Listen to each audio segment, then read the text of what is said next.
Hey everyone, welcome back to Guide with Samuel.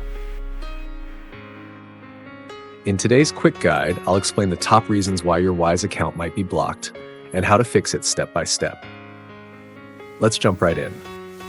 Step 1. Understand why your Wise account might be blocked. Wise may block or suspend accounts for several reasons: verification issues like incomplete ID documents, unusual activity, such as large or suspicious transactions, violation of terms like using Wise for prohibited transactions, chargeback or fraud reports linked to your account. Step 2. Check your email and notifications. Wise usually sends an email or in-app message explaining the issue. Look for any requests for more information or documents. Sometimes the reason may be vague, like security concerns, but don't panic. Step 3. Take action based on the issue. If it's a verification issue, upload a clear photo of your passport, ID, or proof of address. If it's about a suspicious transaction, respond with details of the payment, who it was to, why it was sent, and how you funded it.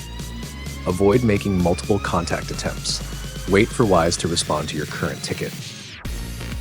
Step 4. Contact Wise support. If you're not sure what's wrong or haven't received a clear explanation, go to the Wise website or app, tap Help, Contact Us. Use live chat or submit a request with as much detail as possible. Be polite and patient. Wise reviews these cases manually. Tip: avoid opening a second account. It may slow things down or violate their policies. Also, make sure your linked bank accounts and payment methods match your name. And that's it. Now you know why your Wise account might be blocked and exactly what steps to take to recover access. If this video helped, give it a thumbs up and subscribe to Guide with Samuel for more practical tutorials. Thanks for watching.